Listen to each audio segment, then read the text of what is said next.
rire. Un rire se donne, se reçoit, se partage. Un rire permet parfois de dissimuler des blessures enfouies.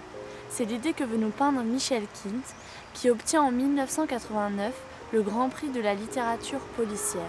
En septembre 2000 paraît Effroyable Jardin, un livre si poignant qu'il en sera tiré une adaptation filmique par Jean Becker qui sortira le 26 mars 2003.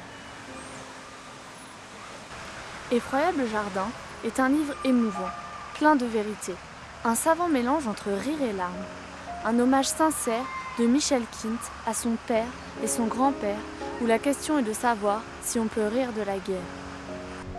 C'est l'histoire d'un jeune garçon qui ne supporte plus de voir son père se ridiculiser chaque samedi habillé en clown. Un rituel qu'il a pris pour rendre hommage à Berne, un soldat allemand plein d'humour et d'humanité qui a apaisé ses conditions de vie d'otage dans la fosse. C'est aussi le témoignage émouvant d'un père et d'un oncle qui, pendant la Seconde Guerre mondiale, ont voulu jouer les héros à leurs risques et périls.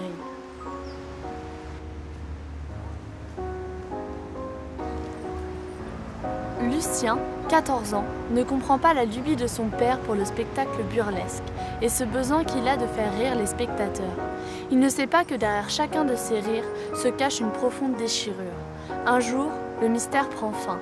La Gestapo, les tortures, l'explosion de la gare et le nez rouge, tout prend alors un sens pour Lucien, qui ne verra plus jamais la passion de sa figure paternelle de la même façon.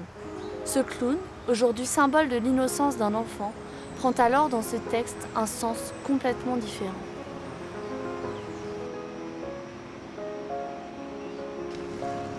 Et nous, aurions-nous ri coincés dans ce trou, la mort nous pourchassant? Aurions-nous eu mauvaise conscience de tuer cet homme innocent qui s'est trouvé au mauvais endroit, au mauvais moment? Effroyable Jardin, une façon de voir la résistance sous un angle différent. Un livre qui ne peut pas vous laisser indifférent. Faut-il risquer sa vie pour qu'une société plus juste émerge enfin, ou se perdre dans le silence et l'ignorance en attendant que la guerre prenne fin? Autant de questions que nous pose ce livre, tout en nous apportant une belle façon de voir la vie.